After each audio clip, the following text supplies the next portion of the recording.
Chers étudiants, chères étudiantes, chers collègues, chers visiteurs et abonnés de la page Facebook de notre établissement, bonsoir.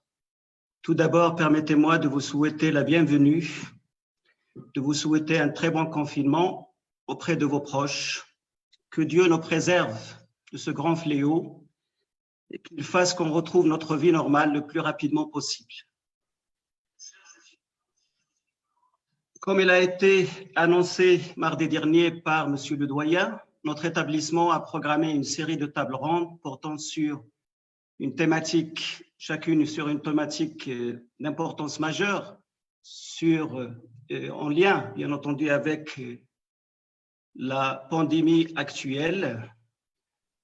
Donc, on entame ce soir la deuxième table ronde de cette série et je profite de la présence de Monsieur le doyen parmi nous ce soir pour lui donner la parole pour un mot d'ouverture de cette table ronde. À vous la parole, Monsieur le doyen.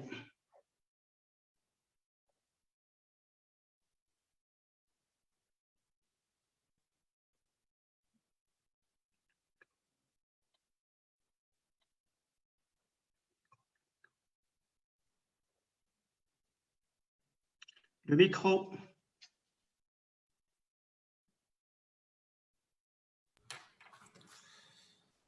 Monsieur le vice-président de l'Université Moulay Ismaïl, Monsieur le vice-doyen de la Faculté des sciences juridiques, économiques et sociales de Meknès, chers collègues, chers étudiants, chers invités et visiteurs de notre page Facebook de la Faculté des sciences juridiques, économiques et sociales de Meknès. Permettez-moi tout d'abord, dans un premier temps, d'exprimer mes vifs remerciements à toutes les personnes qui ont répondu favorablement pour poursuivre cette table ronde en direct en faveur, bien sûr, d'un large public, étudiants, enseignants, visiteurs et, bien sûr, tous nos invités sur la page Facebook. Pour assister avec nous à une table ronde qui porte sur un sujet d'actualité par excellence pendant cette période difficile, le Covid-19. Dans un contexte instable, difficile, notre établissement a proposé plusieurs tables rondes en relation directe avec cette pandémie de Covid-19. Nous avons proposé toute une série de tables rondes. La première, c'était lundi dernier, c'était sur la relation entre Covid-19 et le droit du travail, quelle relation entre patronat et bien sûr employés.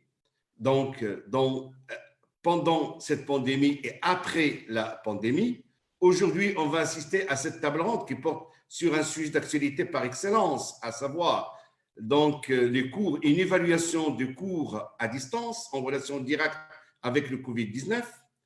La semaine prochaine, on aura 3 tables rondes, une sur les politiques publiques après le Covid-19. Quelle politique publique doit-on mener donc après le Covid-19 pour la relance de l'économie nationale? Et notre table ronde sera consacrée sur le Covid-19. Quelle application sur l'entreprise marocaine? Et une dernière table ronde sur les mesures pour accompagner les entreprises après le Covid-19. Donc, toute une série de tables rondes en relation directe avec le contexte actuel, avec bien sûr cette pandémie de Covid-19. Pour la table ronde d'aujourd'hui, nous assistons, comme vous le savez très bien, à un changement d'attitude au sein de l'université marocaine. Nous savons très bien que nous avons adopté le cours à distance à partir du 16 mars, c'est-à-dire après l'annonce par notre ministère de tutelle, par notre ministre de l'Éducation nationale, de la formation des cadres de l'enseignement supérieur et de la recherche scientifique, de fermer toutes les universités et les écoles pour éviter la propagation de la pandémie. Et bien sûr, parmi les recommandations, ça a été de remplacer les cours en présentiel par des cours à distance. Donc, toutes les universités ont mis, bien sûr, la patte pour pouvoir mettre en place ces cours à distance. Donc, il y a un changement d'attitude vis-à-vis des différents acteurs, enseignants, étudiants, administration et bien sûr, citoyens en général, parents et citoyens même en général. Donc, c'est une nouvelle expérience.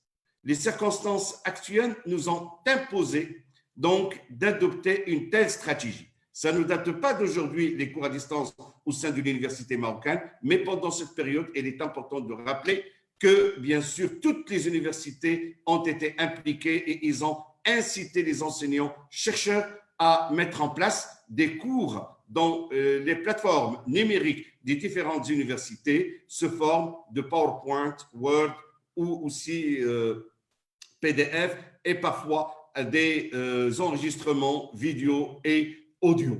Donc, il y a tout un effort qui a été accompli par, bien sûr, les différents acteurs et en particulier les enseignants-chercheurs des différentes universités. C'est une nouvelle expérience où tout le monde, bien sûr, a essayé d'apporter, bien sûr, un plus au niveau des plateformes numériques au sein des différentes universités. À l'instar des universités marocaines, l'université Moulay Ismaïl a mis en place, bien sûr, une plateforme numérique.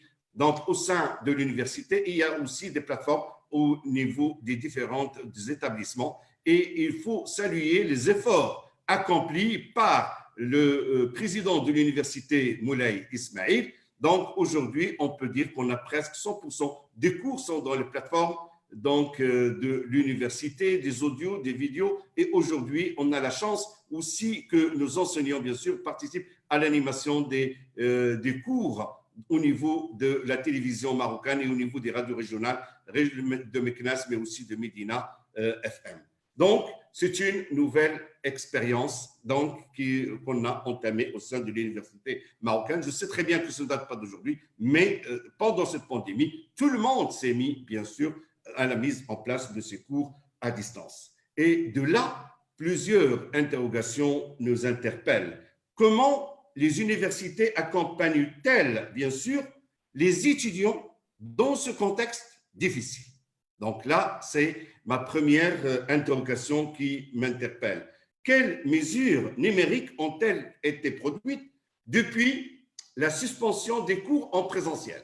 Voilà une autre interrogation qui m'interpelle. La digitalisation au sein de l'université Moulay Ismaïl en général, la faculté des sciences juridiques, économiques et sociales de Meknès favorise-t-elle cette opération de l'enseignement à distance? Quelles sont aussi les contraintes de cette digitalisation de ces cours à distance? Donc, il y a des points positifs, mais n'oublions pas qu'il y a aussi des contraintes. Quelle stratégie à mettre en œuvre pour l'avenir, c'est-à-dire quelles leçons doit-on tirer de cette nouvelle expérience? Voilà toute une série d'interrogations qui m'ont interpellé et j'en suis sûr et certain que compte tenu de la qualité de nos invités qui vont participer à l'animation de cette table ronde, on essaiera d'apporter des éléments de réponse à ces différentes interrogations qui nous interpellent. Une autre fois, je tiens vraiment à exprimer mes vifs remerciements à nos invités qui ont répondu favorablement à notre demande. Monsieur Omar Ousseidi, donc vice-président de l'Université Moulay Ismaïl, Monsieur Amali, professeur donc à la faculté des sciences juridiques, économiques et sociales de Meknès et informaticien et qui a bénéficié de plusieurs stages au niveau des cours à distance, et de Monsieur le vice-doyen aussi, Simon Zohri, informaticien et vice-doyen de cet établissement. Et permettez-moi de saluer les efforts de notre président de l'Université Moulay Ismaïl, M.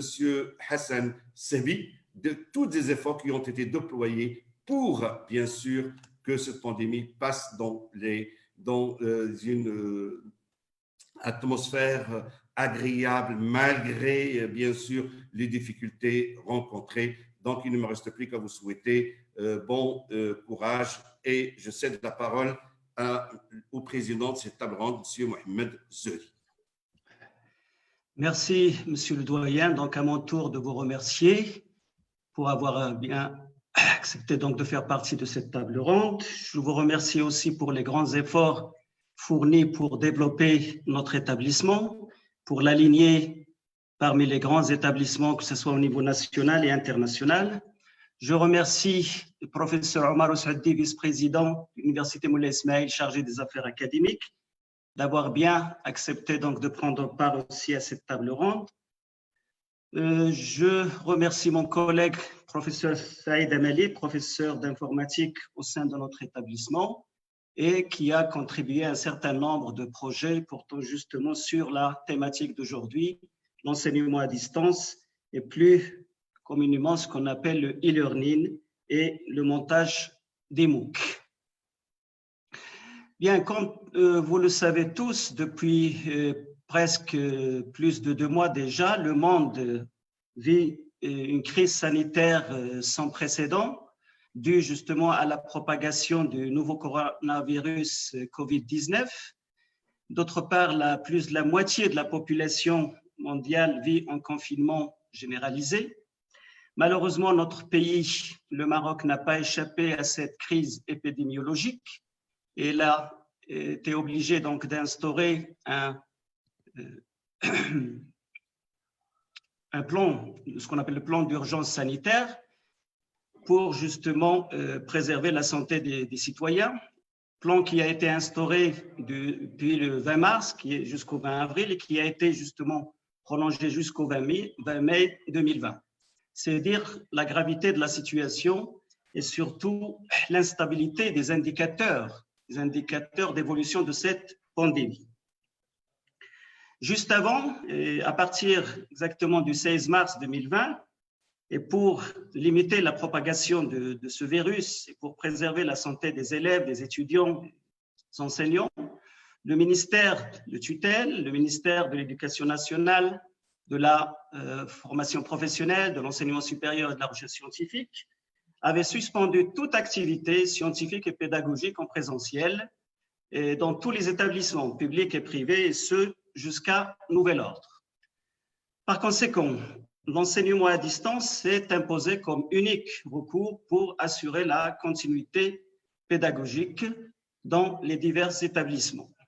Il faut noter à ce propos que le ministère de tutelle a réussi à faire comprendre concernés, les étudiants, les élèves, les parents et les enseignants, avec ces mesures exceptionnelles, je dirais, qu'il ne s'agit pas d'une période de vacances, bien au contraire, et donc ils doivent garder le contact avec leur milieu scolaire et universitaire. Il faut dire aussi que les progrès réalisés pendant ces 2 mois de confinement, progrès réalisés concernant ce plan de continuité, évidemment instauré par le ministère de tutelle, n'est pas dû au hasard. Bien au contraire, je dirais qu'il est dû surtout à la clairvoyance de nos autorités nationales sous les hautes orientations royales de Sa Majesté le roi Mohamed VI, qui a su mettre en place une série ou un ensemble, je dirais, de stratégies numériques nationales bien réfléchies. Donc, à ce propos, on peut citer par exemple la stratégie nationale de développement de la société de l'information et de l'économie du savoir, baptisée E-Maroc 2010, dont l'objet était surtout de réduire la fracture numérique au sein du pays, mais aussi de renforcer le positionnement du Maroc au niveau international. On peut aussi citer la stratégie Maroc numérique 2013, qui consistait à faire justement du pays un hub technologique régional, stratégie qui a été reconduite par une autre stratégie Maroc Digital 2020. On peut aussi parler du programme GENI, qui traduit la volonté nationale d'intégrer les technologies de l'information et de communication dans l'éducation nationale. En ce qui concerne l'enseignement supérieur, le programme ESUP, initié en 2006 et qui consistait à aligner justement notre enseignement supérieur parmi les standards internationaux.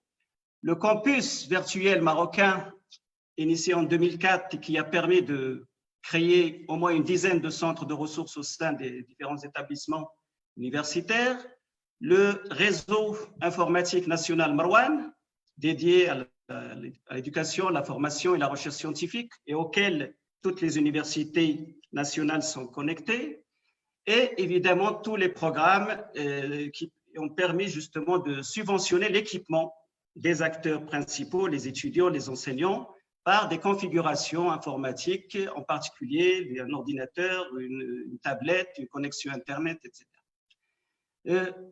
sans oublier de parler aussi du fameux programme d'urgence étalé sur la période 2009-2012 et qui s'est intéressé à la formation des enseignants, mais aussi inciter les universités à mettre en place ce qu'on appelle les environnements numériques de travail, les ENT, et évidemment des stratégies d'intégration des technologies de l'information et de communication au sein des universités marocaines.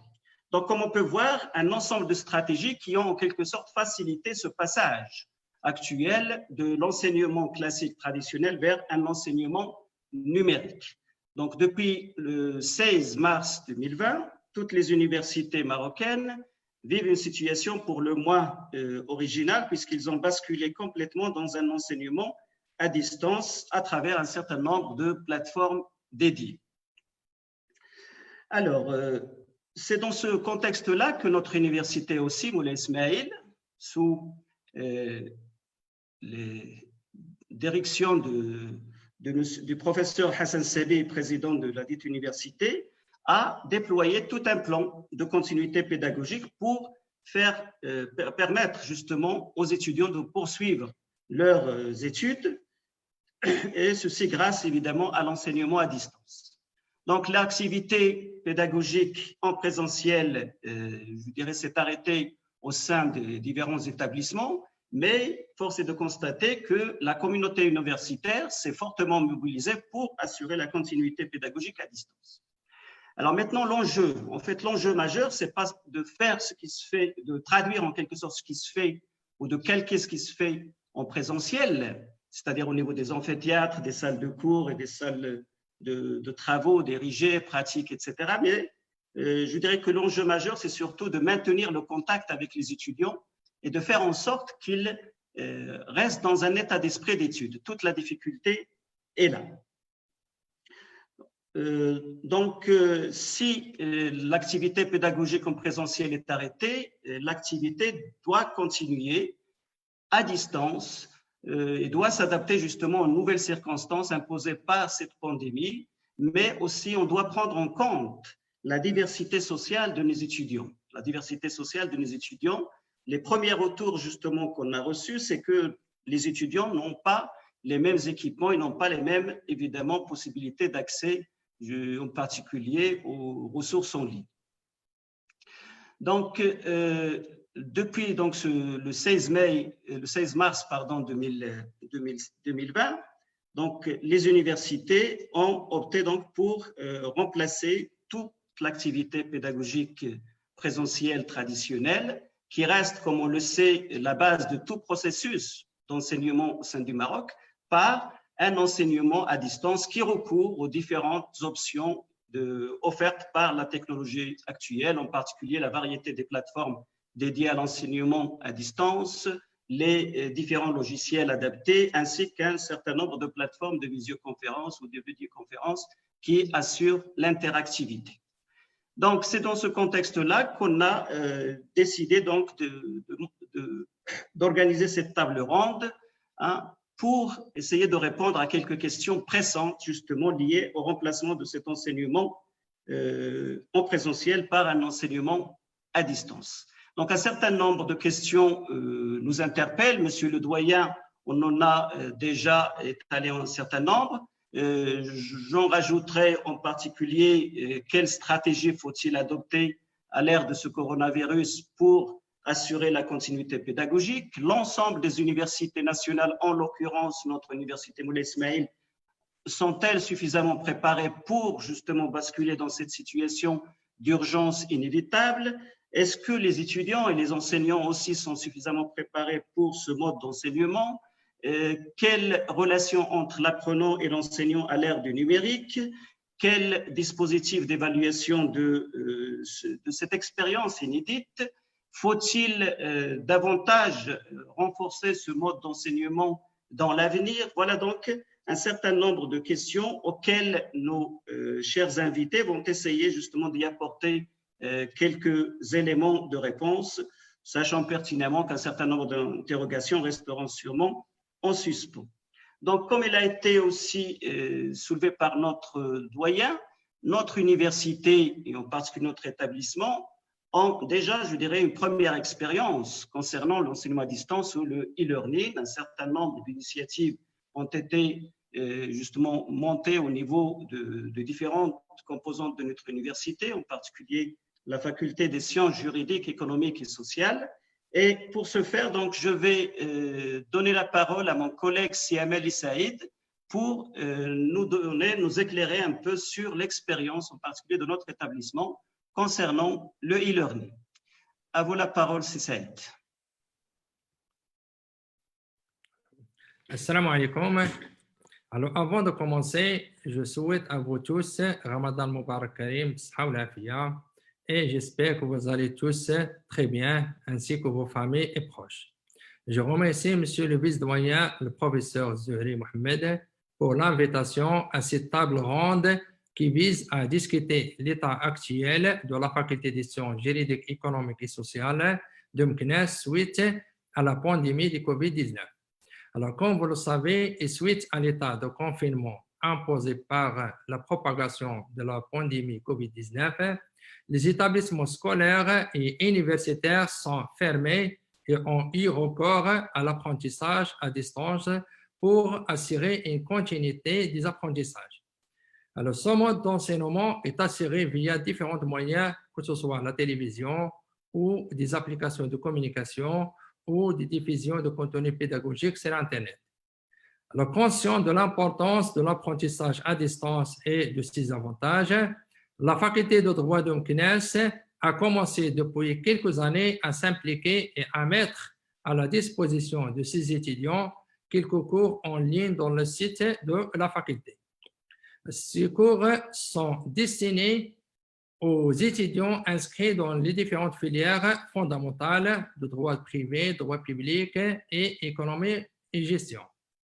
Alors, on remarque que le nombre de consultations de ces cours varie entre 8 000 à 46 000 vues.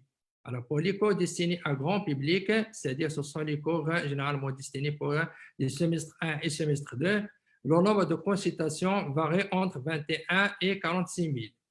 Pour les autres semestres, ce nombre est entre 8 et 12 000 vues. Alors, cela signifie que les cours en ligne ont eu un grand succès et beaucoup d'intérêt auprès des étudiants. L'université Moulay Ismaïl a été parmi les premières universités au Maroc à donner un grand intérêt à son mode d'apprentissage et la mise en place de plateformes ODX pour déployer des MOOC traitant plusieurs types de cours comme le droit et la physique. Donc, l'université a également organisé des formations au profit des enseignants de l'université portant sur la scénarisation pédagogique, les outils de scénarisation, les techniques de montage vidéo, la manipulation et la maîtrise des différentes fonctionnalités de la plateforme d'apprentissage de l'université pour les MOOC essentiellement. Alors, ces formations sont animées par des experts portent essentiellement sur le déploiement d'un cours complet contenant diverses activités pédagogiques telles que les devoirs, les quiz, les forums, les chats, etc. Alors, en parallèle, la faculté de droit de l'université Moulay Ismaïl s'est engagée dans 3 projets de recherche portant sur les MOOC. Alors, le premier projet de recherche est un projet d'université de Limi, monté par l'équipe de recherche Omega, domiciliée à la faculté de droit de Meknès, dont l'objectif est la mise en place des formations MOOC. Ces formations peuvent être utilisées comme support à l'apprentissage en présentiel. Ceci va permettre aux étudiants d'accéder aux cours disponibles en ligne, en plus d'un suivi et un soutien par un tuteur. Ces formations sont donc déployées dans la plateforme de l'université Moulay Ismaïl, en plus de quelques enregistrements des cours qui sont disponibles dans le site de la faculté. Alors, pour faciliter la création de ces formations, le doyen de la faculté des sciences juridiques économiques de Meknès, M. Boyet, qui nous a honorés aujourd'hui par sa présence dans cette table ronde, a mis à la disposition des professeurs tous les équipements et les outils nécessaires, c'est-à-dire des serveurs, des équipements audio et vidéo, une salle pour l'enregistrement des vidéos. Alors, cette salle d'enregistrement est équipé par des équipements professionnels et dirigé par des techniciens spécialisés en multimédia capables de produire des enregistrements vidéo de bonne qualité. Le deuxième projet est un projet national qui consiste à développer le MOOC d'Algèbre qui est destiné principalement à l'ensemble des étudiants marocains inscrits en première année de la filière accréditée économie et gestion et qui sera déployé dans la plateforme nationale MEN. Le troisième projet est le projet international Marmouk qui réunit 14 partenaires marocains et européens. Ce projet vise à renforcer les capacités d'enseignement supérieur en mettant en place une plateforme mutualisée et fédératrice du cours SPOC et MOOC.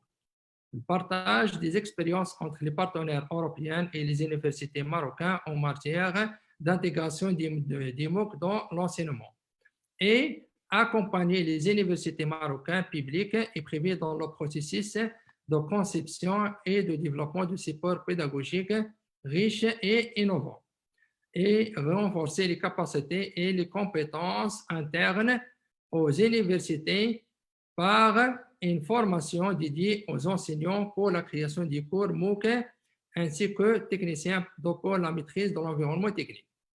Donc, l'Université Moulay Ismaïl, qui est un partenaire dans ce projet, s'engage à créer, concevoir et lancer des cours SPOC et MOOC innovants dans 3 domaines académiques prioritaires, le droit, la physique et la science des ingénieurs. La faculté de droit s'est engagée à créer un SPOC qui représente le premier livrable du LIMI portant sur le cours de droit constitutionnel. Alors, ce cours est destiné aux étudiants inscrits dans la filière fondamentale droit arabe à la faculté des sciences juridiques et sociales au Maroc, avec un effectif uniquement à notre faculté, donc qui dépasse 3000 étudiants. Les séquences vidéo de ce cours ont été filmées dans le studio professionnel de l'Université Moulay Ismaïl, qui est très bien équipé. Ce studio est dirigé par une équipe formée par des ingénieurs informaticiens et des techniciens spécialisés en multimédia. D'ailleurs, les enregistrements du cours des professeurs de l'IMI diffusés dans la chaîne télévisée Riyadiyya ont été filmés dans ce studio et la salle d'enregistrement de la faculté de droit. Ce cours a été déployé dans la plateforme d'apprentissage UDX de l'Université Moulay Ismaïl.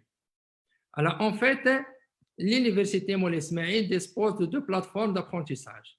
La plateforme Moodle pour les formations en ligne qui ont un public réduit. Par exemple, les formations destinées pour les étudiants inscrits en master ou licence professionnelle pour déployer dans la plateforme Moodle. Et la plateforme ODX pour les SPOC et les MOOC qui peut supporter des formations de public massif, comme le cas pour les formations destinées aux étudiants inscrits en semestre 1 et semestre 2 de la faculté de droit. Alors, cette plateforme ODX est très riche et permet de proposer aux apprenants des cours structurés sous plusieurs formes et des interfaces pour y accéder et communiquer entre eux avec un enseignant ou un tuteur. Alors, cette plateforme comporte un module de scénarisation et structuration du cours en activités pédagogiques. Par exemple, la plateforme offre la possibilité de créer des devoirs, des quiz, de faire la rédaction en ligne, ainsi que l'intégration de ressources pédagogiques de tout type, des fichiers, des pages web, des images, des vidéos, des sons. Il contient également des outils de communication et de coopération entre les acteurs du système.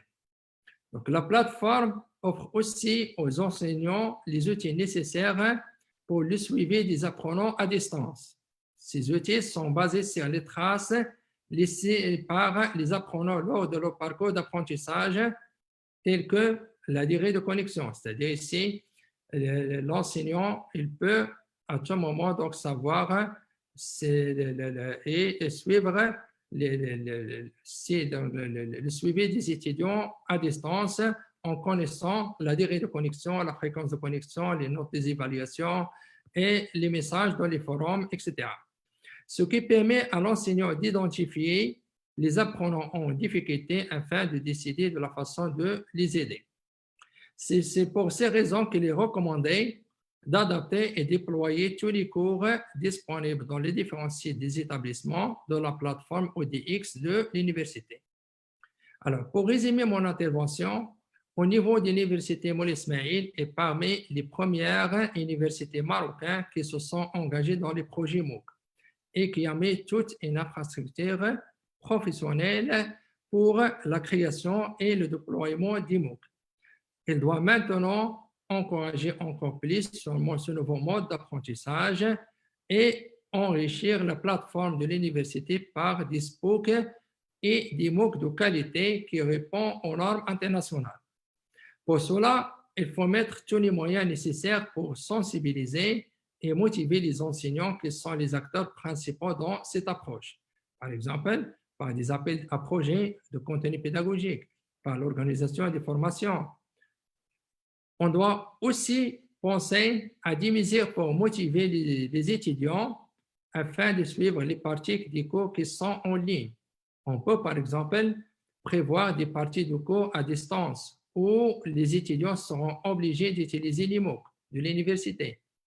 Les enseignants peuvent aussi prévoir une note pour le suivi des compléments de cours en ligne, etc. Alors, sans oublier de mettre à la disposition des étudiants tous les moyens nécessaires pour l'accès à l'Internet.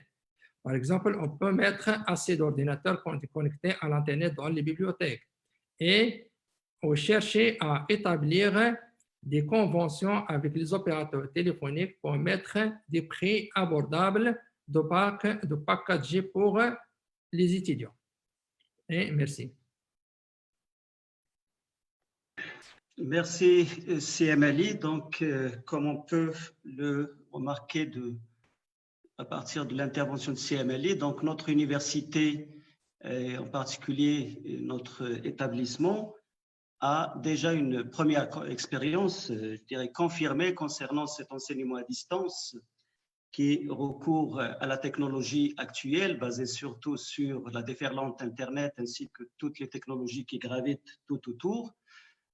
Nous avons commencé déjà il y a quelques années à enregistrer les cours et à les mettre au niveau de notre chaîne YouTube. Nous avons aussi monté un certain nombre, comme il a été soulevé par CMLI, certains MOOC, ces cours en ligne massifs et ouverts, qui portent sur des modules, en particulier des modules pour les premières années, du premier semestre et de deuxième semestre.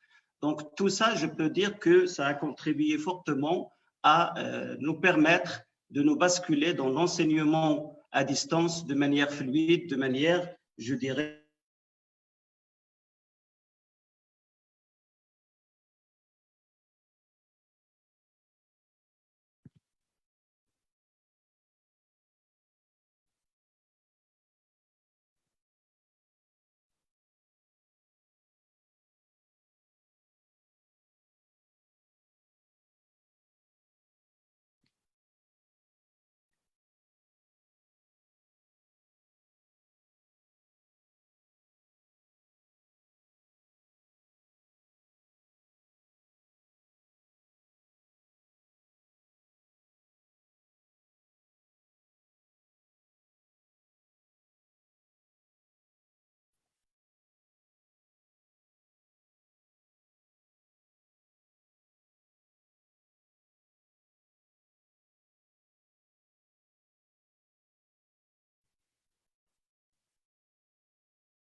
Je pense qu'il y a un petit problème technique avec M. Zeri. Je vais prendre le relais pour qu'on puisse continuer en espérant bien sûr retrouver la voix de notre collègue Si Mohamed Zeri.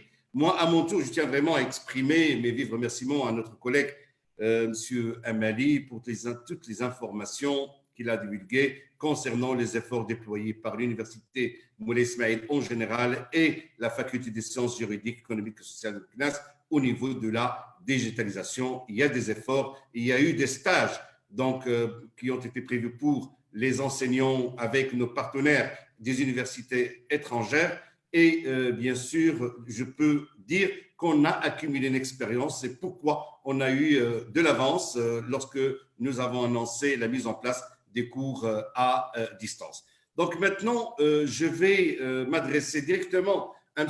Omar Ousseidi, le vice-président de l'université Moulay Ismail, qui va, j'en suis sûr et certain, nous parler de la stratégie de développement de la digitalisation au niveau de l'université Moulay Ismail d'une part, et d'autre part, les efforts déployés par l'université, donc au niveau de la mise en place de la plateforme numérique pour, bien sûr, qu'on puisse retrouver les cours à distance. Donc, à vous la parole, c'est Omar Ousseidi. Monsieur le doyen de la faculté des sciences juridiques, économiques et sociales, cher ami Ouayyad Lerni, chers collègues qui ont vécu un petit sujet technique, je vous remercie pour monsieur le vice-doyen de la faculté des sciences juridiques, économiques et sociales qui va revenir parmi nous, sincèrement, M. Ali Mohamed, et chers collègues, c'est Saïd Amali, professeur d'informatique et ami, donc merci pour toutes les informations données. Donc, chers étudiants et visiteurs de la page Facebook de la faculté des sciences juridiques et économiques et sociales, Ramadan Mubarak wa kul aam wa antum bikhayr. Donc, comme l'ont rappelé M. le doyen, M. le vice-doyen et c'est Amali, donc suite aux conditions imposées par le confinement sanitaire qui a été décidé par le Maroc dans l'objectif de freiner la propagation de la pandémie du Covid-19, et donc suite à laquelle il y a la suspension des cours en présentiel, et afin d'assurer la continuité pédagogique au niveau de l'université Moulay Ismail, celle-ci, sous la direction de M. le Président, elle a déployé tous les moyens de communication tels que les plateformes collaboratives d'enseignement à distance. Dans notre cas, nous disposons de deux plateformes. Donc, c'est la plateforme Moodle et OpenEDX. Toutes les deux sont des plateformes libres, donc c'est des logiciels libres. Les sites des établissements aussi relevant du MI, la radio et la télévision pour servir de support à l'enseignement à distance. Donc, comme l'a rappelé M. Doyen tout à l'heure, l'enseignement à distance et la numérisation est un objectif pas seulement depuis le début de la pandémie de Covid-19, mais bien avant, pour vous rappeler que l'UMI a installé la plateforme Moodle depuis 2005. Et c'est vrai, jusqu'à 2015, il y avait à peu près une dizaine de cours qui sont disponibles sur la plateforme.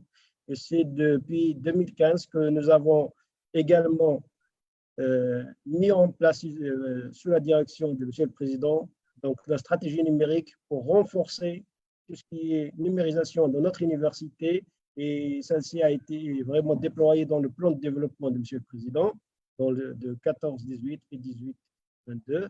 Et chaque année, depuis 2015, nous avons assuré des formations sur la scénarisation et la création des MOOC au profit des enseignants de notre université, et cela en partenariat avec l'Agence universitaire de la francophonie. Depuis 2017 également, nous avons organisé à chaque année des formations sur la scénarisation et la création de MOOC dans le cadre du programme de coopération universitaire institutionnelle qui est financé par la coopération belge via le VLIR. Donc, c'est un projet qui s'étale sur 5 ans avec les universités, 5 universités flamandes de Belgique.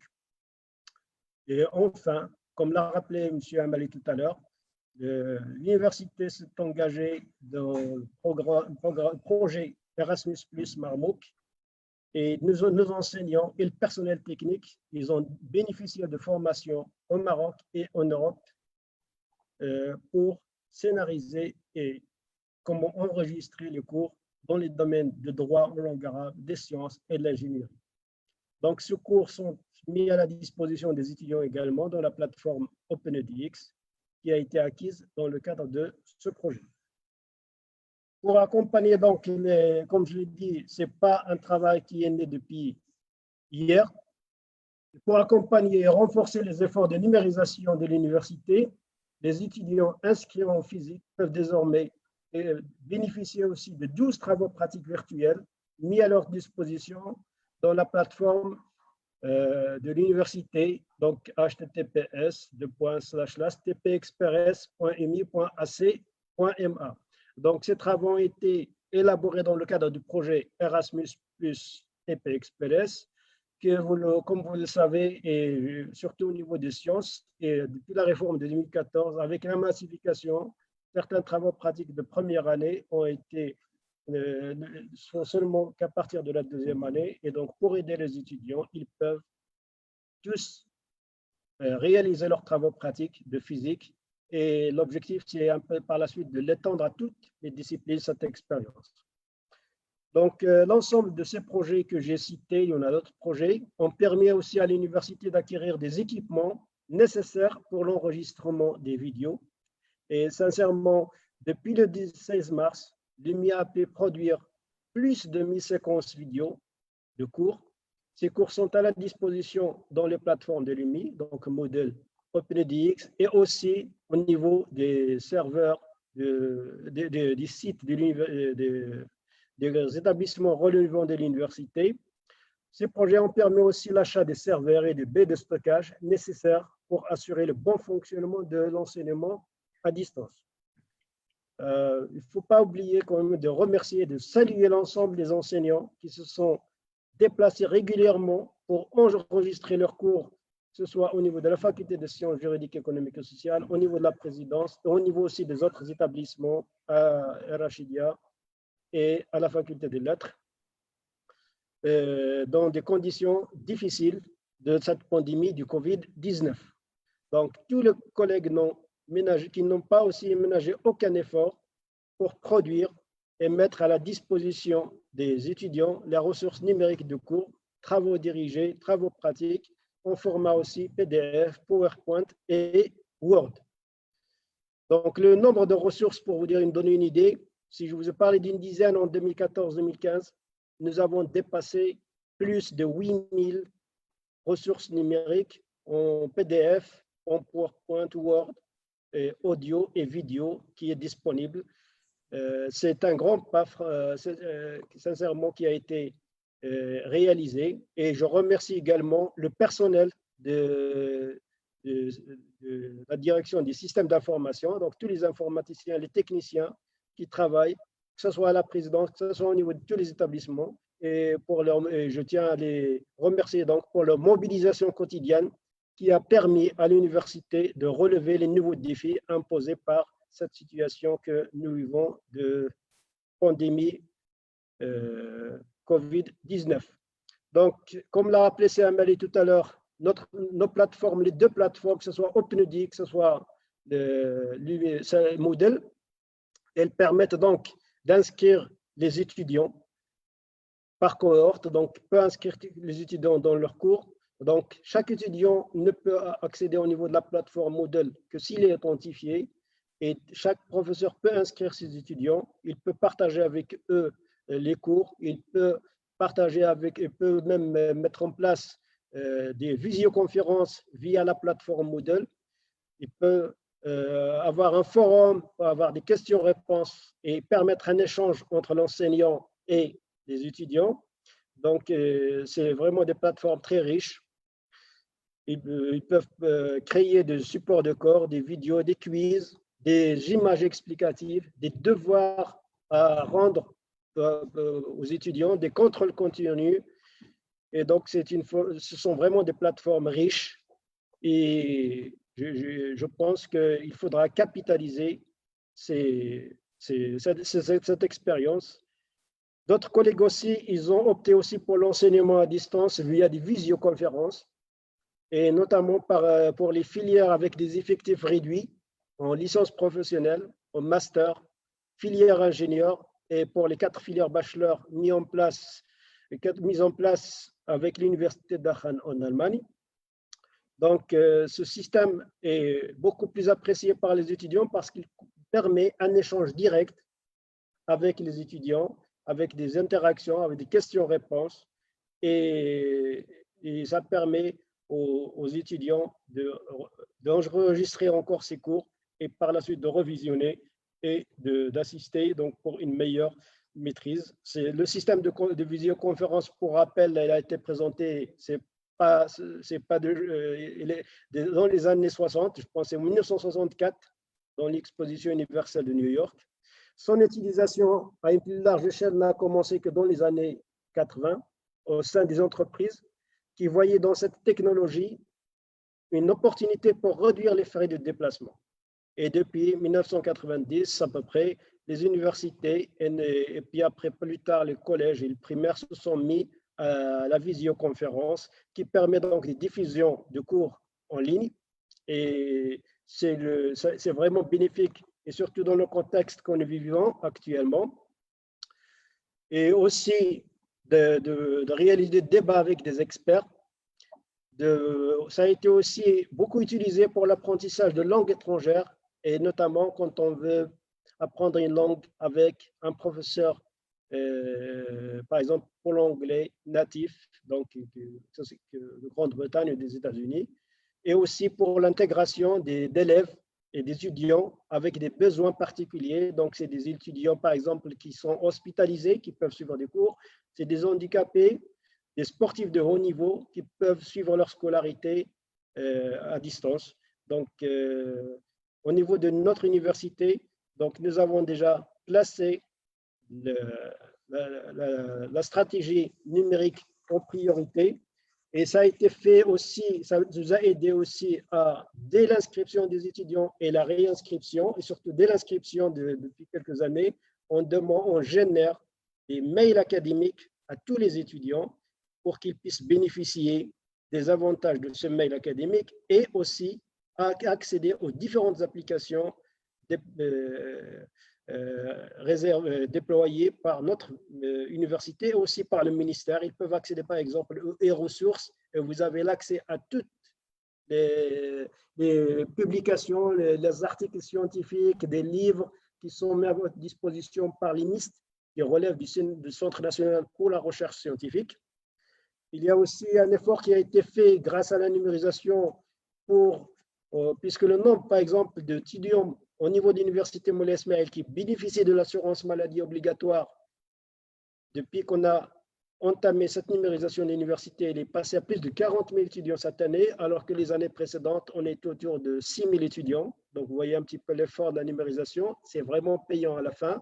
Et il vous a facilité la vie au niveau de la préinscription et aussi au niveau de l'inscription. Je prends l'exemple de la faculté de droit, où vous avez aussi l'application Italib, qui vous permet de demander tous les certificats, que ce soit d'inscription, les bulletins, le relevé de notes et ainsi de suite, en ligne. Donc, c'est vraiment un outil qu'il faut capitaliser et qu'il faut élargir à tous les établissements de notre université.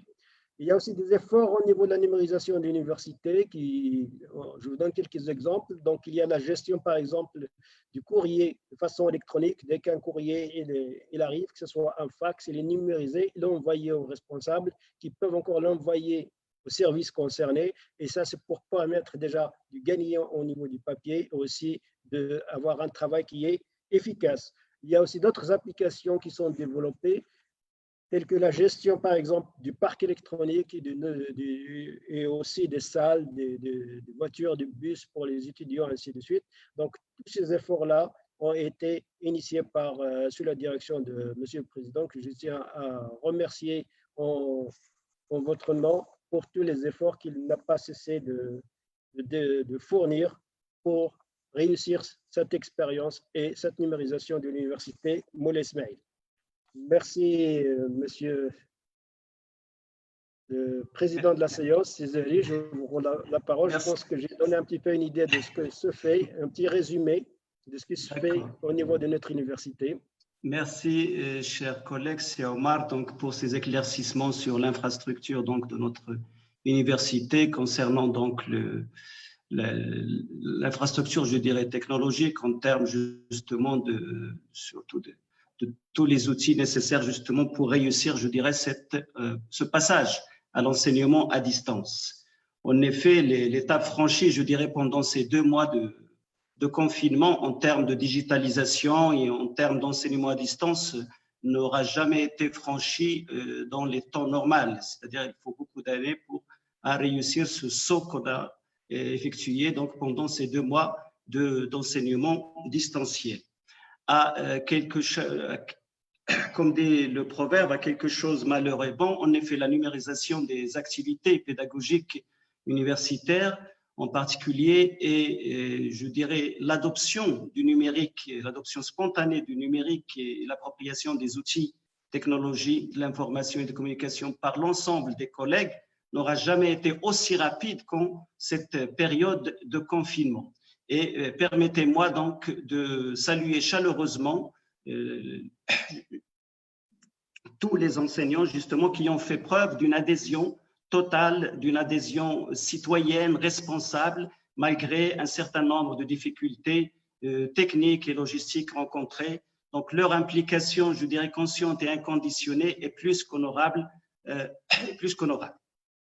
Donc, comme j'ai dit, notre établissement, à l'image de l'ensemble des établissements universitaires, a basculé aussi dans l'enseignement à distance depuis, il faut dire, depuis le 15 mars. Donc, on a entamé le travail depuis le 15 mars 2020, où on a mobilisé donc toute une équipe technique et pédagogique justement pour réussir, je dirais, cet enseignement à distance. Je vais céder la parole à Monsieur le doyen pour nous donner plus justement d'éclairage concernant notre stratégie, notre plan de continuité pédagogique. À vous la parole, Siboyette. Merci, Monsieur le Président. Donc, avant de répondre à votre question, je vais dire d'abord à mes étudiants que je suis de près toutes leurs interrogations, leurs questionnements, et j'apporterai des réponses à la fin de cette table ronde. Donc, je suis de près, je lis l'ensemble de vos questions et j'essaierai de répondre à la fin de cette table ronde. Donc, avant de répondre à votre interrogation, d'abord, il est important de rappeler qu'on passe par des moments difficiles. Cette pandémie de Covid-19, qui était imprévisible, ça fait quelques mois. Aujourd'hui, elle est là. Et il est important de souligner qu'il y a eu des efforts louables déployés par notre pays, sous l'égide de Sa Majesté le Roi Mohammed VI, que Dieu le glorifie. Donc, plusieurs organisations internationales ont salué les efforts déployés par notre pays, par notre gouvernement. Concernant maintenant les universités, après la fermeture des écoles et des universités, donc nous avons pris en main et on a essayé de remplacer les cours en présentiel par des cours à distance. Et là, il est important de rappeler qu'en aucun cas, que les cours à distance ne pourront jamais remplacer ou substituer aux cours en présence. C'est très important de le souligner. Ça peut constituer un complément incontournable. Mais en aucun cas, ça ne peut remplacer les cours en présentiel. Donc, juste après la fermeture de notre établissement, et suite à la décision de notre ministère de tutelle, nous avons organisé plusieurs visioconférences. Tout d'abord, un contact direct avec nos étudiants. On a essayé de répondre à leurs questionnements au fur et à mesure. Donc, il y a eu des visioconférences avec le comité pédagogique, avec les chefs de département, des réunions régulières pour présenter un certain nombre de scénarios concernant la mise en place des cours en distance, mais aussi, même, on a commencé à réfléchir aux examens et je dirais même pour la rentrée universitaire 2020-2021. Hier, tout simplement, on a organisé un conseil d'établissement en ligne. Et là, je tiens à saluer tous les enseignants, chercheurs de notre établissement des efforts déployés pour, bien sûr, réussir une telle mission dans des conditions difficiles à savoir la mise en place de ces cours donc à distance. Il est important de rappeler que notre établissement a déjà mis en place l'administration électronique. Ça fait maintenant 2 ans. Et il est important de souligner qu'on a un slogan « Zéro papier » au sein de notre établissement. Et nous avons réussi une telle mission. Aujourd'hui, les étudiants demandent l'ensemble de leurs documents, bien sûr, via l'administration électronique. C'est un effort colossal qu'on a réalisé et qu'on a pu, bien sûr, réaliser à l'aide d'une équipe dynamique, donc de techniciens, d'informaticiens et de professeurs qui nous ont accompagnés dans, bien sûr, la mise en place de cette administration électronique. Et il est important de rappeler qu'on a quand même remporté un prix national de cette administration donc électronique. Et là, je tiens à saluer aussi l'appui inconditionnel de notre président de l'université, Moulay Ismail. Avant même la mise en place de ces cours à distance, il est important de rappeler qu'on a déjà mis en place des cours donc, dans notre plateforme. Et là, je tiens vraiment à remercier mon collègue Si Amali et d'autres collègues aussi informaticiens qui ont poursuivi des stages à l'étranger avec des universités partenaires et qui ont profité de leurs expériences. Et on a pu mettre en place déjà des cours virtuels et bien sûr des MOOC au niveau de la plateforme de l'Université Moulay Ismail ou aussi au niveau de notre plateforme de la Faculté des sciences juridiques, économiques et sociales de Meknès. Il y a aussi, même avant la pandémie, on a déjà donc mis en place des projets de recherche et qui sont financés par l'Université Moulay Ismail, par la région Fès Meknès et par la commune de Meknès. Donc, il y a un appui de tous les acteurs pour accompagner notre établissement et nos jeunes chercheurs pour donc mettre en place des plateformes numériques et pour mettre en place des cours en ligne. Parce que nous savons très bien au sein de notre établissement, la faculté de droit, on a à peu près 25 000 étudiants. Donc, on a un sureffectif. Donc, ces cours à distance peuvent toujours apporter un appui à nos étudiants. Donc, nous avons mis en place des cours à distance au sein de la plateforme numérique de l'université ou au sein de notre établissement. Et là, je vous donne un chiffre. Plus de 230 000 vues de notre site au niveau des cours à distance. C'est quand même un nombre impressionnant. Cela signifie qu'il y a une implication de nos étudiants. Bien sûr, ce n'est pas de la totalité. Ça, je peux le dire haut et fort, qu'il y a un certain nombre des étudiants dans des patelins, dans le milieu rural, qui n'ont pas, bien sûr, de connexion, qui ont des problèmes de connexion, qui ne peuvent pas, mais je peux déjà affirmer qu'on a plus de 230 000 vues de cours à distance. Et là, c'est vraiment un exploit de notre établissement dans un laps de temps vraiment très réduit. Et là, je tiens vraiment à saluer les efforts déployés par nos enseignants-chercheurs de la Faculté des sciences juridiques, économiques et sociales de Meknès. On a pu, bien sûr, mettre en place ces cours à distance au niveau de la plateforme numérique de l'établissement, de l'université, via la transcription des différentes activités pédagogiques en support numérique, Word, PowerPoint, mais aussi PDF. Il y a eu des enregistrements des cours audio, vidéo. Et sans oublier la participation brillante de nos enseignants au niveau de la télévision marocaine et aussi au niveau des chaînes de radio régionale, que ce soit de Meknès, que ce soit Medina FM, des prestations vraiment brillantes de la part de nos enseignants. Donc, il y a un effort. Et sans oublier aussi qu'on a organisé plusieurs tables rondes au niveau virtuel, au niveau bien sûr de la radio, et à partir de la semaine prochaine, on aura la diffusion de 2 tables rondes au niveau de la télévision marocaine. Donc, vous voyez très bien que pendant cette période de pandémie, on a essayé de mettre le paquet pour accompagner nos jeunes étudiants, bien sûr. Donc, dans ce contexte vraiment difficile, notre établissement s'est doté d'une stratégie de développement numérique. On a commencé par l'administration électronique, on a prévu des stages pour les enseignants, on a bien sûr mis dans des cours de MOOC avant même la pandémie et bien sûr pendant la pandémie, on a pu mettre quand même 1300 ressources numériques au sein de cette plateforme numérique de notre établissement. Donc, un effort colossal. Et là, il faut saluer les efforts de nos enseignants-chercheurs, de notre personnel administratif, de nos techniciens qui n'ont épargné aucun effort pour réussir notre mission pendant cette pandémie, donc Covid-19.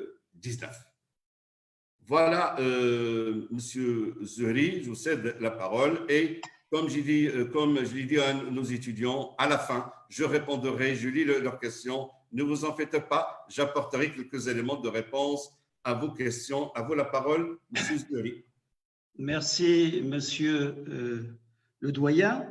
Donc, comme vous l'avez dit au début, effectivement, nous avons basculé dans quelque chose de nouveau peut-être pour l'établissement, un enseignement totalement à distance où il faut diffuser justement toutes les ressources numériques pédagogiques sous les différents formats auprès des étudiants. Mais cet enseignement digital, on peut dire qu'il ne suffit pas. Pour qu'il prenne sa valeur, il faut qu'il soit accompagné par un enseignement présentiel. Et c'est pas le cas que dans l'enseignement, mais c'est le cas dans toute activité parce que le purement virtuel, je dirais, n'existe pas. Ça d'une part. Pour résumer, en fait, et pour réussir, je dirais, cet enseignement à distance au sein de notre établissement, il fallait justement relever le défi, je dirais, au niveau de 2 points. D'abord, je dirais, assurer une sorte d'entrepôt, justement, de ressources numériques pédagogiques au niveau de tous les modules, dans toutes les filières de l'établissement, en termes de documents, des PDF, Word, mais aussi et surtout en termes de capsules audio et vidéo qui sont très, très prisées par les étudiants et qui en demandent au fur et à mesure. Ça d'une part. Mais en fait, c'est insuffisant. L'autre point, c'est surtout de maintenir le lien avec les étudiants, de maintenir justement le contact avec ces étudiants et de, comme j'ai dit en introduction, de justement essayer de faire en sorte qu'ils restent dans cet esprit d'études. C'est tout l'enjeu parce qu'ils sont confinés chez eux, ils n'ont pas l'habitude justement d'étudier ainsi comme en présentiel. Et pour ce faire, évidemment, nous avons, je peux dire, rempli évidemment ces 2 points parce que avec l'aide des enseignants qui en soient remerciés, nous avons pu, dans un laps de temps limité, mettre toutes les ressources nécessaires au niveau de tous les modules. Aujourd'hui, 100% justement des modules sont pour lesquels on trouve justement les ressources nécessaires, mais aussi on a quand même mis en place un certain nombre de dispositifs pour maintenir le contact. Une adresse email réclamation pour permettre aux étudiants de faire des réclamations aussi bien sur le plan administratif que pédagogique. Nous avons organisé des rencontres en direct avec les étudiants pour les tenir au courant justement du déroulement de cet enseignement à distance, mais aussi pour avoir des retours et pouvoir leur répondre directement comme il va faire tout à l'heure Monsieur le doyen. Nous avons aussi mis à leur disposition les adresses institutionnelles des enseignants pour qu'ils prennent contact directement avec leurs enseignants. On peut aussi citer les groupes WhatsApp qui ont été créés par les enseignants qui en soient remerciés pour maintenir le contact avec leurs étudiants. Et vous voyez qu'il y a une variété de dispositifs toujours pour maintenir ce contact parce que c'est très important dans la poursuite de leurs études dans ces conditions inhabituelles. D'autre part aussi, on a mis aussi des liens parce qu'on est en confinement, les bibliothèques sont fermées. On a mis à la disposition de nos étudiants les liens de certaines bibliothèques virtuelles qui sont désormais gratuites. Ils rentrent dans le cadre de ce qu'on appelle la solidarité universelle et ce qui va leur permettre de travailler leur projet de fin d'études dans de meilleures conditions. Donc, après ces 2 mois d'enseignement à distance, cette expérience inédite, l'heure peut-être, ce n'est pas encore au bilan, mais on peut déjà tirer quelques leçons, on peut déjà faire une pré-évaluation, je dirais, de ces 2 mois justement d'activité en ligne. Je vais me retourner donc vers mon collègue Omar pour justement lui demander justement d'abord de nous donner une idée sur justement cette expérience, mais aussi de nous parler de l'ensemble des difficultés peut-être rencontrées au niveau des différents établissements au niveau de l'université et évidemment les dispositifs utilisés pour justement parer à ce genre de problème. À vous la parole, c'est Omar. Merci, c'est Mohamed. Et effectivement, c'est des avancées énormes qui ont été réalisées. Il y avait des difficultés, des contraintes. Et sincèrement, nous avons réalisé en quelques semaines ce qu'on aurait dû réaliser en plusieurs années. Et ça, grâce à la mobilisation de tous les enseignants, des doyens, de Monsieur le Président, pour mettre à disposition de nos étudiants toutes ces ressources numériques. Et comme l'a rappelé Zehri il y a quelques instants, ce n'est pas toujours suffisant. L'enseignement à distance ne peut être que complémentaire de l'enseignement traditionnel en présentiel. Mais dans ces conditions-là, on doit quand même capitaliser cette expérience et évaluer cette expérience. Il y aura incessamment un questionnaire, et déjà au niveau de la fac de droit, vous avez un questionnaire, et nous allons lancer aussi un questionnaire en partenariat avec notre ministère de tutelle pour essayer d'avoir de mesurer surtout le degré de satisfaction de nos étudiants et aussi répondre par la suite à leurs attentes dans l'objectif d'une amélioration continue de notre dispositif d'enseignement à distance. Donc, une des contraintes que nous avons au niveau de l'enseignement à distance, déjà pour pouvoir inscrire nos étudiants dans les cours, il faut qu'ils aient une adresse académique. Jusqu'à maintenant, on a un peu plus de 60 000 étudiants, c'est déjà beaucoup par rapport à là où on était au départ, c'est très très bien. On aimerait bien atteindre les 100%. Donc, sachant qu'on a à peu près 72 000 étudiants au niveau de notre université. Et donc, ça, j'aimerais bien que par la suite, que nos étudiants utilisent de plus en plus et activent leur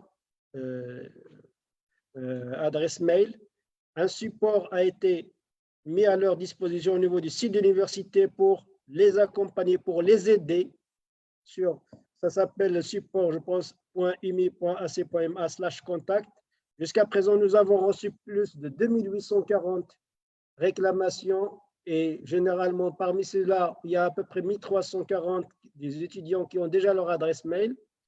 158 n'ont pas terminé les étapes au niveau de la plateforme ITSGIL. C'est là où vous faites l'inscription et la réinscription.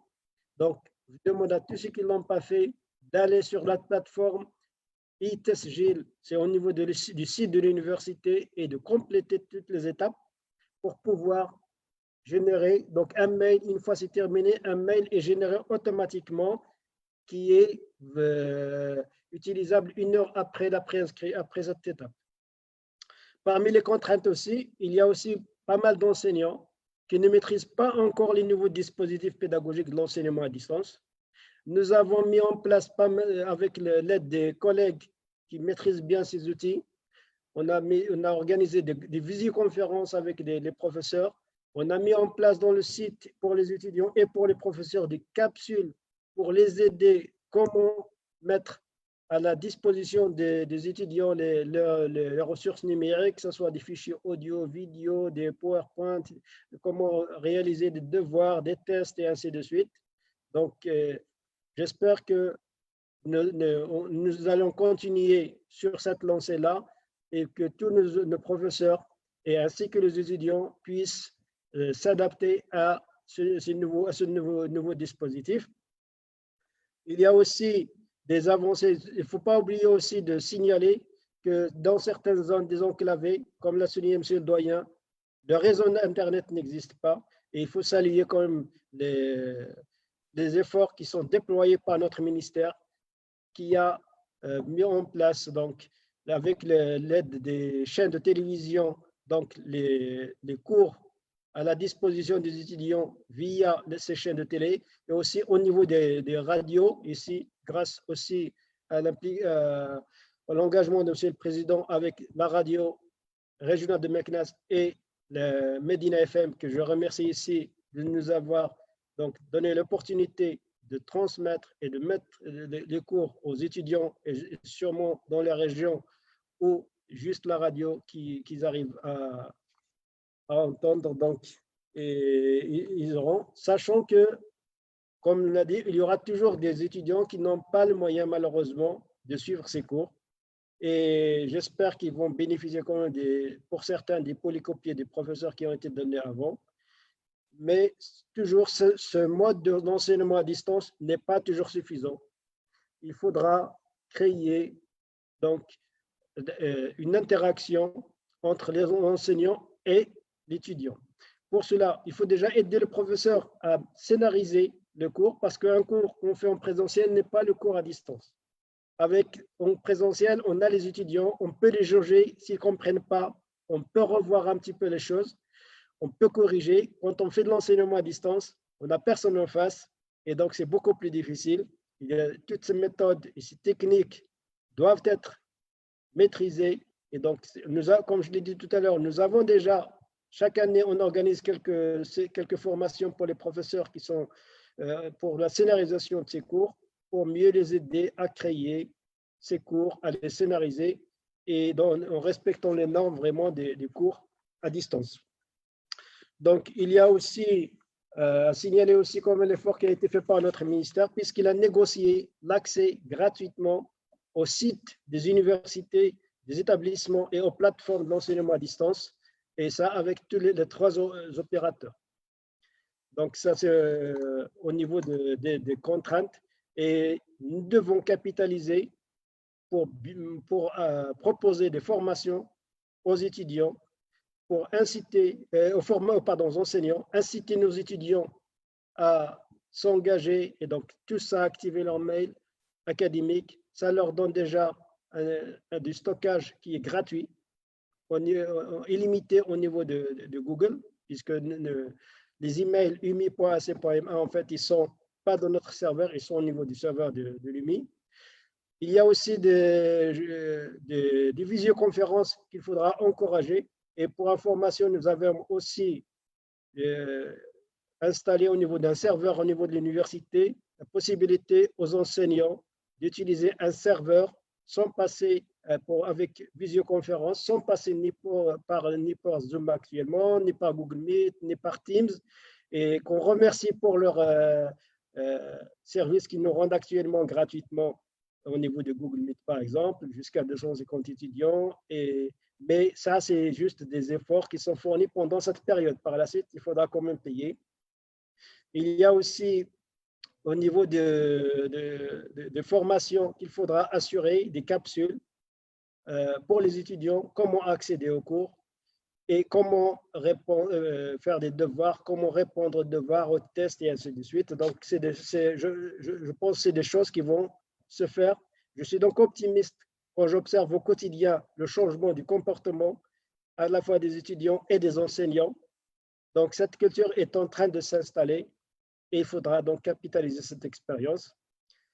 Cela nous permettra dans l'avenir de réfléchir à mettre en place donc des filières, pourquoi pas entièrement à distance, pour certains étudiants, surtout salariés qui habitent dans des régions très lointaines, qui veulent quand même suivre leur formation au niveau de notre université, et aussi des étudiants à l'étranger qui peuvent suivre des cours à distance.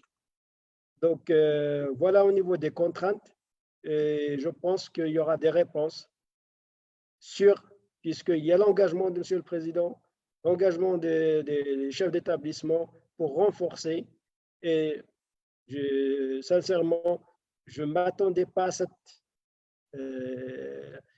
cet engagement des collègues pour mettre à 100% les cours en ligne. Et ça, il faut dire bravo à tous les collègues pour tous les efforts, sachant que certains collègues n'ont pas encore l'habitude d'utiliser ces outils numériques, ils n'ont pas de cours qui sont déjà numériques, donc il fallait des fois reprendre leurs feuilles et d'écrire le cours pour le mettre à la disposition des étudiants. Donc ça, c'est un effort appréciable et je tiens en votre nom à les remercier. Donc au niveau des contraintes, je pense qu'il faudra aller vers plus de respect des normes internationales et exploiter au maximum cette interaction que permet maintenant les outils informatiques, l'Internet, au niveau pour renforcer la numérisation et l'enseignement à distance au sein de notre université. Merci, M. Zohri. Je vous rends la parole. Merci, C. Omar, pour ces éclaircissements. En effet, malgré toutes les stratégies adoptées, malgré tous les efforts consentis, on peut dire que la fracture numérique n'est pas pour autant totalement, je dirais, surmontée.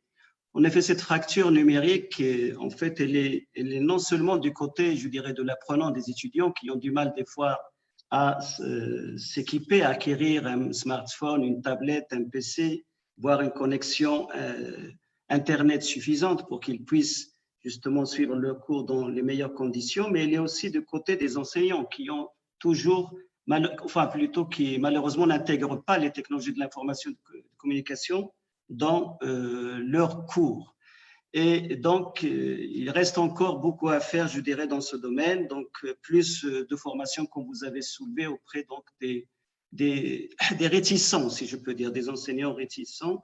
Mais cette pandémie a, justement, c'est là quelque chose de bon, c'est qu'elle a poussé tout le monde, justement, à se mettre au télétravail et évidemment à diffuser ses cours à travers, justement, le net. Bien, donc, quelle leçon tirer justement de cette expérience particulière et évidemment, comment justement la capitaliser pour l'après, j'allais dire, Corona? C'est la question que je pose justement à M. le doyen, en particulier concernant notre établissement. Siboyed.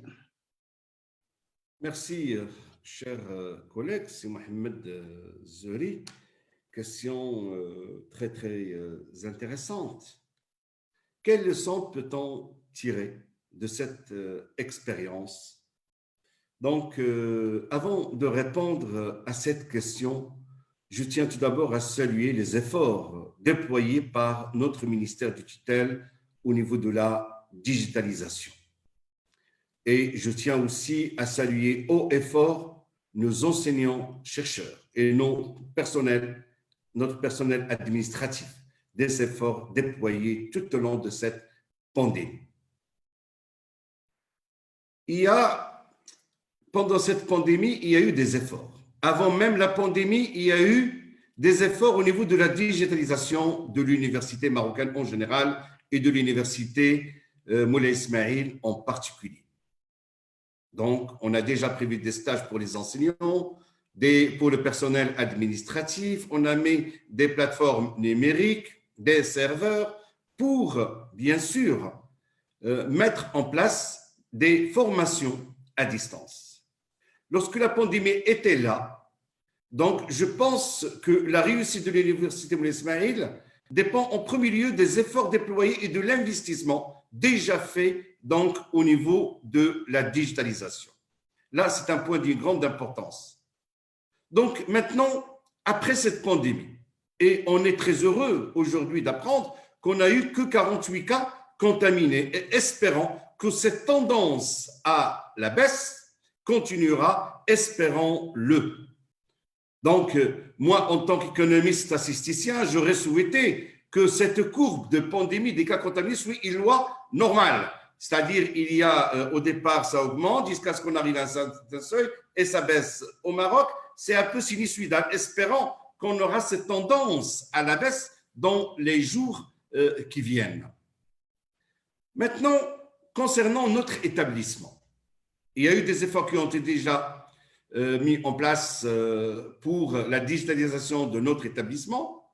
Donc, les cours à distance, les MOOC, les plateformes numériques, les serveurs, donc l'administration électronique. Donc, pendant cette pandémie, donc, on a mis en place plus de 1300 ressources numériques. Donc, on va continuer sur cette même voie. Et là, je dirais même que notre ministère de tutelle nous encourage pour promouvoir donc la numérisation et la digitalisation des établissements. Et là, dans les mois à venir, on sera appelé à investir massivement dans les infrastructures numériques. Ça, c'est très important. Deuxième chose, il faut assurer une formation continue concernant la digitalisation au profit des enseignants-chercheurs, au profit du personnel administratif, au profit aussi de nos étudiants. Donc, il faut aussi apprendre, prévoir des cours, donc des outils digitaux pour, bien sûr, la réussite de ces cours à distance. Et bien sûr, notre établissement donc, va se lancer dans des formations à distance au profit, bien sûr, des fonctionnaires, des employés. Je pense qu'on a, pour l'avenir, je peux dire qu'on a tiré plusieurs leçons de cette pandémie et avec l'aide de tous les acteurs, que ce soit locaux, nationaux et internationaux, on essaiera de mettre en place donc une autre politique d'une digitalisation très poussée de l'université en général et de la faculté des sciences juridiques, économiques et sociales de Meknès. Voilà la réponse à cette question. Et je vais demander à M. Zeri, à la fin, je dois répondre à mes étudiants. Il y a quand même une pression. Donc, je répondrai. Vous me donnez la main par la suite, si Mohamed Zeri. Merci, c'est Goyed. Donc, effectivement, on déborde un peu sur le temps qu'on avait prévu pour cette table ronde. Et justement, je vais faire maintenant, comme on dit, un tour de table pour un mot de la fin, un mot de conclusion sur cette expérience inédite vécue par les enseignants, par les étudiants, par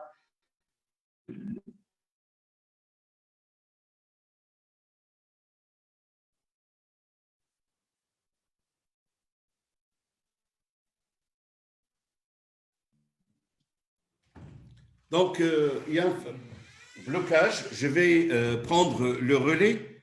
Donc, le mot de la fin. Donc, je vais céder la parole à mon collègue, c'est bon. Saïd Je ne sais Amali. pas si vous m'entendez.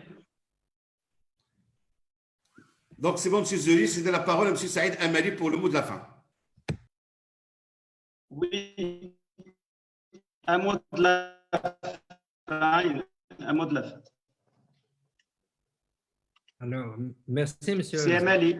Oui, merci, monsieur Zuri. Donc, on peut dire qu'actuellement, le coronavirus a accéléré l'implantation des processus de l'éducation à distance et c'est en faveur de notre pays. Donc, aujourd'hui, nous assistons à un changement de comportement de la part des enseignants et des étudiants. Donc, c'est une nouvelle culture qui est en train de naître et de s'instaurer. Donc, nous sommes en train de mener une expérience à l'échelle nationale sur l'utilisation de différents moyens d'apprentissage à distance.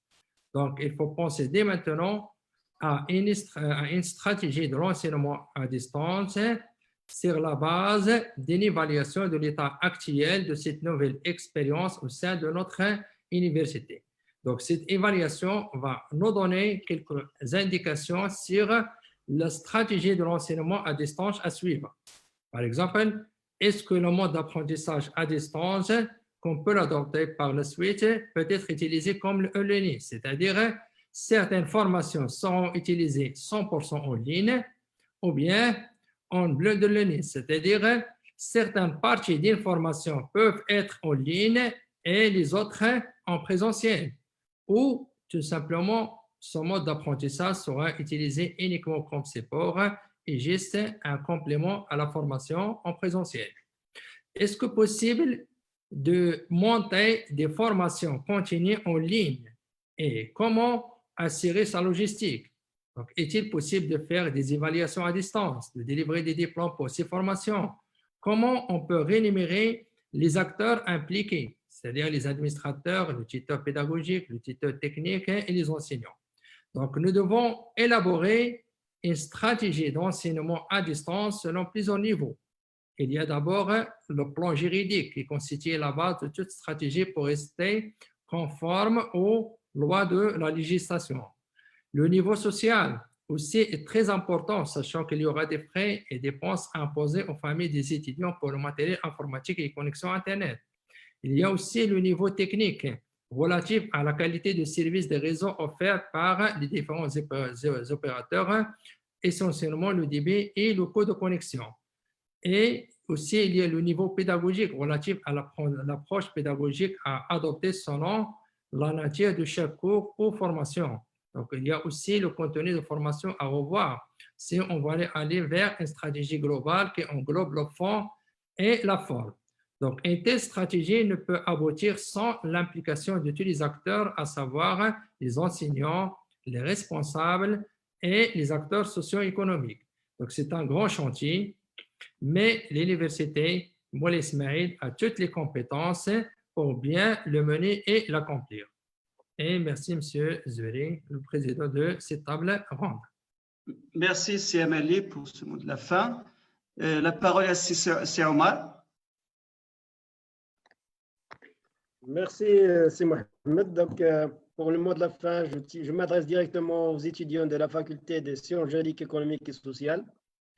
Je tiens à leur dire de bien réviser, de travailler pour bien préparer leurs examens, sachant que grâce à la mobilisation des présidents, dont M. le doyen, de tous les enseignants, de toute l'équipe administrative, des techniciens de la faculté, vous allez pouvoir encore avoir accès à des révisions sous forme de cours de méthodologie, des examens, des travaux dirigés, pour vous mettre un petit peu dans le contexte des examens et pour vous accompagner pour une très bonne, j'espère, une bonne réussite lors des prochains examens qui vont se dérouler de fin d'année.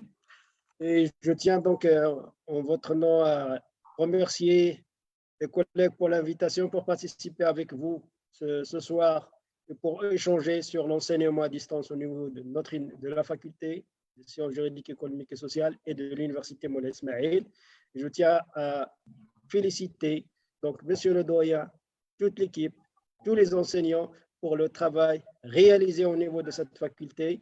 Vous pouvez faire un tour d'horizon et comparer ce qui se fait ailleurs. Sincèrement, c'est un modèle et j'en suis fier d'appartenir donc à cette université. Et donc, je vous souhaite surtout Ramadan Karim, un grand succès lors des prochains examens, Inch'Allah. Et merci, c'est Mohamed. Merci, c'est Omar.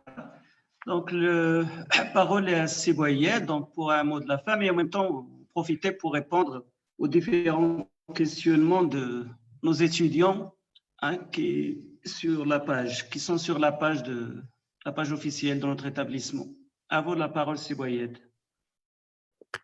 Merci, chers collègues. Merci des mots gentils de M. Omar Ossadi, vice-président de l'université Moulay Ismaïl. Donc, j'ai été invité par l'équipe pour participer à cette table ronde. Je tiens vraiment à vous remercier. C'est toujours une occasion pour, bien sûr, rencontrer nos chers étudiants. Donc, chaque fois que j'interviens dans les visioconférences, je suis harcelé par les questions et ça me fait vraiment plaisir. Donc, je suis là pour répondre aux interrogations, aux questionnements de nos étudiants. La question qui revient en force, il y a eu plus 400, 500 commentaires. Et je peux vous dire que la question qui revient en force, c'est la date d'examen. Je peux vous dire qu'aujourd'hui, personne ne sait la date d'examen pour l'université. Mais je peux vous garantir que dans les jours qui viennent, vous aurez la réponse. Actuellement, il y a des négociations, il y a des discussions donc, entre monsieur le ministre, entre les présidents de l'université, entre les doyens, et je peux vous dire que dans les jours qui viennent, vous aurez une réponse, un calendrier clair pour l'université marocaine, pour l'enseignement supérieur, à la fois pour l'établissement à accès régulé que pour l'établissement à accès ouvert. Donc, il y a eu quelques questions, il y a même une question, pourquoi une table ronde en français, pas en arabe? Donc là, la réponse est très simple. Au sein de notre établissement, on dispense 40% de nos cours sont dispensés en langue française. On a aussi des étudiants étrangers, ne les oublions pas. qui sont nos ambassadeurs et je les salue pendant cette période difficile de confinement. Donc, il faut tenir compte de l'ensemble. Donc, on dispense de plus de 40% des cours sont dispensés en langue française, ce qui justifie donc de temps à autre des tables rondes en langue française. La preuve, c'est qu'on a, pour les gens qui viennent assis, tables rondes, 4 seront dispensés en langue arabe et 2 en langue française. Donc là, bien sûr, les chefs de département, via la visioconférence la semaine dernière, ont apporté des éléments de réponse aux questions. En particulier, le dépôt de mémoire, c'est le 15 juin pour la licence fondamentale. Dans les jours qui viennent, vous aurez aussi des précisions concernant les masters. Et pour la licence professionnelle, à partir de lundi, donc vos enseignants, les responsables de filière vont vous contacter pour vous donner un calendrier clair pour, bien sûr, cette fin d'année. Donc, concernant l'évaluation des cours à distance, moi je l'ai dit au départ, n'oublions pas que les universités marocaines ont entamé une telle expérience dans des moments difficiles, dans ce contexte de pandémie de Covid-19. Ce n'est pas facile, mais ils ont réussi le pari. Cela ne signifie pas que la réussite à 100%, qu'il y a des dysfonctionnements, qu'il y a des contraintes qui pèsent lourd au niveau de la mise en place de ces plateformes numériques, de ces cours à distance. Donc, j'ai pris quelques exemples. Bien sûr, ceux qui habitent dans des patelins, dans le milieu rural, là où il y a une mauvaise connexion. N'oublions pas aussi les moyens logistiques, financiers. Donc, il n'y a pas, bien sûr, une égalité de chance. Ça, on le sait et on est conscient. Mais n'oublions pas que les efforts qui ont été déployés ont été déployés dans un contexte, bien sûr, difficile. Des étudiants aussi m'ont rappelé alors, ils me disent, attention, n'oubliez pas que pendant cette période de confinement, il y a la panique de l'étudiant. Je sais, je vous comprends. Moi aussi, je suis confiné. Bon, je suis confiné entre chez moi et mon bureau où je suis toute la journée pour essayer de vous servir. Donc, la panique, elle est là. On est conscient et on prendra en considération votre panique. N'oublions pas qu'on essaie de faire de notre mieux pour, bien sûr, donc vous fournir donc un meilleur service, un service de qualité compte tenu des moyens dont on dispose dans ces moments, bien sûr, difficiles. N'oublions pas que même l'université a mis en place une cellule d'appui donc psychologique, soutien psychologique pour tenir compte de ce contexte, bien sûr, très difficile. Pour l'évaluation des cours à distance, donc je peux vous dire qu'on a mis en place un questionnaire déjà qui est en langue française et à partir de lundi, donc un autre questionnaire qui sera dispensé en langue arabe, donc qui sera mis à votre disposition. Et je peux vous dire aussi que même notre ministère de tutelle va mettre en place la semaine prochaine un questionnaire pour évaluer une telle, bien sûr, cette nouvelle expérience. Donc là, un étudiant qui n'a pas cessé de me dire, Fouad Miski, les relevés de notes, je peux vous dire que chaque jour, on envoie les documents administratifs demandés par nos étudiants. Je notais votre note lundi matin, vous aurez vos relevés de notes. Donc, je peux vous dire qu'aucun étudiant n'a eu un problème pour avoir, bien sûr, les documents administratifs. Vous les aurez à partir de lundi, ne vous en faites pas. Et là, permettez-moi que si on a réussi au sein de notre établissement, cela ne s'explique pas par l'effort d'une personne. Non, c'est par l'effort d'une équipe. Donc, bien sûr, l'équipe, je tiens vraiment à saluer d'abord mes collaborateurs de près, les vice-doyens, monsieur le secrétaire général, sans oublier, bien sûr, de remercier notre président de l'Université Moulay Ismaïl, Dr Hassan Sebi, de son soutien inconditionnel à notre établissement, à notre faculté. Nous saluons aussi les efforts de notre ministère, et en particulier monsieur le ministre et porte-parole de notre gouvernement, Si Saïd Hamzazi, des efforts déployés pendant cette période. On est là pour mieux vous servir. On espère bien être à la hauteur. S'il y a des dysfonctionnements, s'il y a des petits problèmes, donc on présente nos excuses, mais je peux vous dire qu'on essaie de faire de notre mieux pour l'intérêt, bien sûr, de notre pays. Donc, il ne me reste plus qu'à vous saluer, qu'à vous remercier et vous souhaiter, bien sûr, un bon confinement et Ramadan Mubarak Saïd. À vous la parole, Monsieur Zul.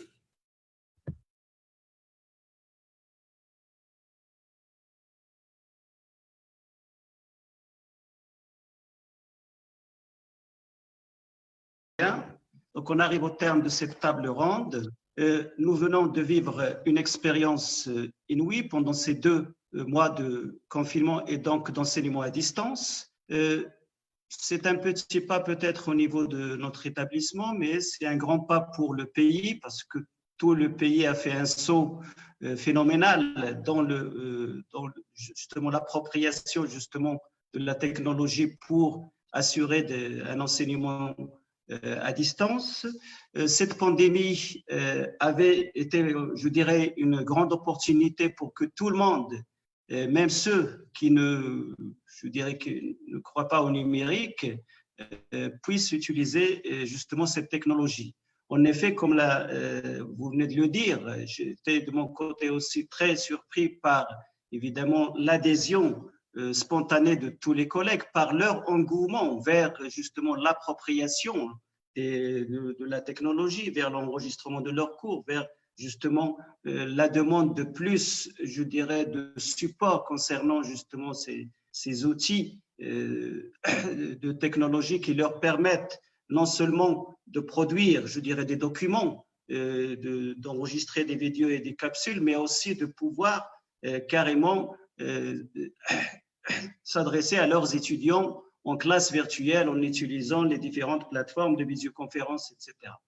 En effet, cette expérience nous montre qu'il y a plusieurs types justement d'enseignants. Nous avons toujours des innovateurs, nous avons des réticents et nous avons aussi des récalcitrants. Mais cette expérience nous montre que même les récalcitrants ont compris justement l'importance de ces technologies et leur intégration désormais régulière dans leurs cours. Donc, à mon tour de vous remercier, chers collègues, d'avoir contribué, je dirais, par vos différentes interventions à nous éclairer un peu sur cet enseignement à distance d'une manière générale, mais surtout au niveau de notre université et plus particulièrement donc au niveau de la faculté des sciences juridiques, économiques et sociales. Donc, chers étudiants, chères étudiantes, chers visiteurs, je vous remercie énormément pour votre attention. Je vous souhaite une bonne fin de Ramadan, Karim Inch'Allah, et que Dieu, encore une fois, nous préserve du fléau, de ce grand fléau, et que nous retrouvions le plus rapidement possible notre vie normale. À une prochaine occasion, Inch'Allah. À bientôt. Merci pour votre attention.